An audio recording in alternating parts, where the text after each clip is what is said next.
마태복음 27장. 다음날 아침이 되자 모든 대제사장과 백성의 장로들이 예수님을 죽이려고 논의를 하였습니다. 그들은 예수님을 묶어 총독인 빌라도에게 데려가 그에게 넘겨주었습니다. 예수님을 배반한 유다는 예수님이 유죄 판결을 받은 것을 보고 양심의 가책을 느꼈습니다. 그래서 은 30개를 대제사장과 장로들에게 돌려주었습니다. 유다가 말했습니다. 내가 죄 없는 피를 팔아 넘기는 죄를 지었습니다. 그들이 대답하였습니다. 그게 우리와 무슨 상관이냐? 그것은 너의 문제다. 유다는 은화를 성전 안에 내던지고 나가서 목매어 자살했습니다. 대제사장들이 성전에서 그 돈을 거두고 말했습니다. 이 돈은 핏값이니 성전에 두는 것은 안 될 일이다. 그들은 서로 의논하여 그 돈으로 토기장의 밭을 사 나그네들의 묘지로 삼기로 결정했습니다. 그 밭은 지금까지 피밭이라고 불립니다. 그래서 예언자 예레미야가 말한 것이 이루어졌습니다. 그들이 은화 30개, 즉 이스라엘 사람들이 몸값이라고 정한 값을 받았다. 그리고 토기장이의 밭을 샀는데 밥값으로 그 돈을 주었다. 이것은 주께서 내게 지시하신 그대로이다. 예수님께서 총독 앞에 서셨습니다. 총독이 예수님께 물었습니다. 당신이 유대인의 왕이요? 예수님께서 내가 말하였다 라고 대답하셨습니다. 대제사장과 장로들이 예수님을 고발하였지만 예수님께서는 아무 대답도 하지 않으셨습니다. 그래서 빌라도가 예수님께 말했습니다. 이 사람들이 너를 여러 가지로 고발하는 것이 들리지 않느냐?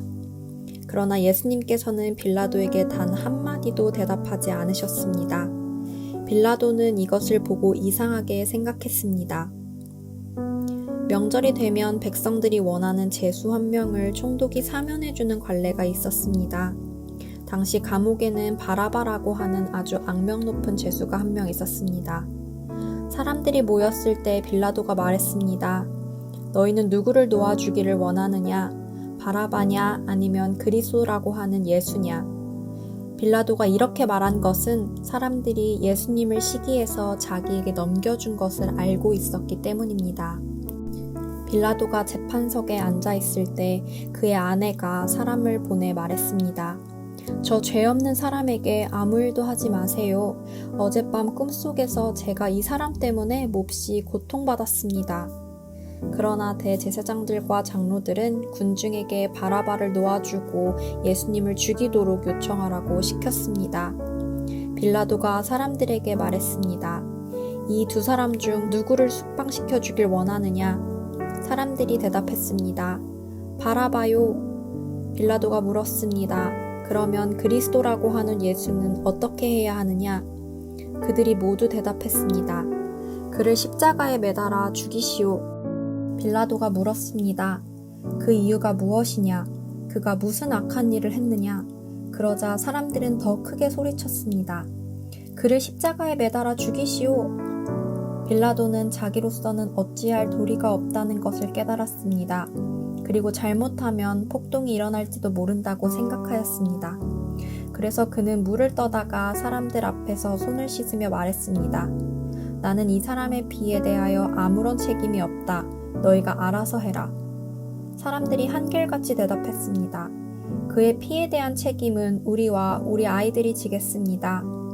결국 빌라도는 바라바를 풀어 주었습니다. 그리고 예수님을 채찍으로 때리게 한 후 십자가에 매달도록 내어주었습니다. 총독의 군인들이 예수님을 총독의 관저로 끌고 갔습니다. 그러자 모든 부대원이 예수님 주위로 모였습니다. 그들은 예수님의 옷을 벗기고 대신 붉은색 옷을 입혔습니다. 그리고 가시로 왕관을 엮어 예수님의 머리 위에 씌웠습니다. 그들은 예수님의 오른손에 지팡이를 쥐어주었습니다. 그리고 유대인의 왕 만세라고 말하며 예수님께 무릎 꿇고 절하며 놀렸습니다. 그들은 예수님께 침을 뱉고 지팡이를 빼앗아 예수님의 머리를 쳤습니다. 예수님을 실컷 조롱한 후에 붉은색 옷을 벗기고 원래 옷으로 다시 입혔습니다. 그리고 예수님을 십자가에 매달아 죽이려고 끌고 갔습니다. 군인들이 나가다가 구레네 출신의 시몬이라는 사람을 만났습니다. 그들은 그에게 강제로 예수님의 십자가를 지고 가게 하였습니다. 그들은 골고다라는 곳으로 갔습니다. 골고다는 해골의 땅이라는 뜻입니다. 군인들은 예수님께 쓸개즙을 섞은 포도주를 주어 마시게 하였습니다. 그러나 예수님께서는 맛을 보시고는 마시려고 하지 않으셨습니다. 군인들은 예수님을 십자가에 못 박고 제비를 뽑아 예수님의 옷을 나누어 가졌습니다. 그리고 거기에 앉아서 예수님을 계속 지켜보았습니다. 그들은 예수님의 머리 위에 이 사람은 유대인의 왕 예수다 라고 쓴 죄패를 걸어 놓았습니다. 그때 두 강도가 예수님과 함께 십자가에 못 박혔습니다. 한 사람은 오른쪽에 다른 한 사람은 왼쪽에 매달렸습니다. 지나가던 사람들이 고개를 저으면서 예수님께 욕을 하였습니다. 성전을 헐고 3일 만에 다시 세운다는 사람아, 내 자신이나 구원하여라. 만일 하나님의 아들이라면 십자가에 내려와 보아라. 이와 같이 대제사장들도 율법학자들과 장로들과 함께 예수님을 조롱하며 말했습니다. 이 사람이 다른 사람들은 구하면서 자기 자신은 구하지 못하는구나. 그는 이스라엘의 왕이니 지금 십자가에서 내려오라지. 그러면 우리가 그를 믿겠다. 그가 하나님을 믿는다는데 하나님께서 원하신다면 그를 당장 구원해 주시라고 그래라. 자신이 나는 하나님의 아들이라고 말했으니까 말이다. 예수님과 함께 십자가에 못 박힌 강도들도 똑같은 욕을 예수님께 했습니다. 낮 12시부터 오후 3시까지 온 땅이 어둠에 덮였습니다. 오후 3시쯤에 예수님께서 엘리 엘리 라막 사박다니 하고 큰 소리로 외치셨습니다. 이 말은 나의 하나님, 나의 하나님, 어찌하여 나를 버리셨습니까? 라는 뜻입니다. 거기 서 있던 사람들이 이 말을 듣고 말했습니다. 이 사람이 엘리야를 부른다. 그러자 얼른 한 사람이 뛰어가서 해면을 가져다 신 포도주를 적셨습니다. 그리고 예수님께서 마시도록 지팡이에 매달아 주었습니다. 나머지 사람들이 말했습니다. 가만 놔두어라. 엘리야가 그를 구원하러 오나 보자. 다시 예수님께서 큰 소리로 외치셨습니다. 그리고 숨을 거두셨습니다. 그때 성전 휘장이 위에서부터 아래까지 두 조각으로 갈라졌습니다. 땅이 흔들리고 바위들이 쪼개졌으며 무덤이 열리고 잠자던 많은 성도들의 몸이 다시 살아났습니다. 예수님께서 부활하신 후 그들은 무덤에서 나와 거룩한 성으로 들어가서 많은 사람들에게 나타나 보였습니다. 예수님을 지키던 백부장과 병사들이 지진과 일어난 모든 일들을 보고 매우 놀라면서 말했습니다. 이 사람은 정말로 하나님의 아들이었다. 많은 여자들이 멀리 떨어진 곳에서 이를 지켜보고 있었습니다. 이들은 갈릴리에서부터 예수님을 섬기려고 따라온 사람들이었습니다.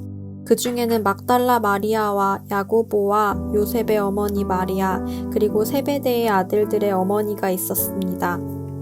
그날 저녁에 요셉이라는 아리마대 출신의 한 부자가 왔습니다. 그도 역시 예수님의 제자였습니다. 요셉은 빌라도에게 가서 예수님의 시신을 달라고 요청했습니다. 그러자 빌라도는 요셉에게 넘겨주라고 군인들에게 명령하였습니다. 요셉은 그 시체를 가져다가 깨끗한 천으로 둘렀습니다. 그리고 바위를 뚫어 만든 자신의 새 무덤에 예수님의 시신을 모셨습니다. 그는 큰 돌을 굴려 무덤의 입구를 막고 돌아갔습니다. 막달라 마리아와 다른 마리아가 무덤을 맞은편에 앉아 있었습니다. 이튿날 곧 준비일이 지난 후에 대제사장들과 바리새파 사람들이 빌라도에게 왔습니다. 그들은 말했습니다. 각하, 그 거짓말쟁이가 살아있을 때 내가 3일 뒤에 살아날 것이다 라고 한 말이 기억납니다. 그러니 명령을 내리셔서 3일째 되는 날까지 그 무덤을 꼭 지키게 하십시오. 그의 제자들이 와서 시체를 훔쳐간 후 사람들에게 그가 다시 살아났다고 할 수도 있습니다. 그러면 이번 속임수는 처음 것보다 더 나쁜 결과를 가져올 것입니다. 빌라도가 말했습니다. 경비병들을 데리고 가서 당신들이 할 수 있는 대로 무덤을 지키시오. 그렇게 해서 그들은 무덤에 가서 돌을 봉인하고 경비병들을 시켜 입구를 지키게 하였습니다.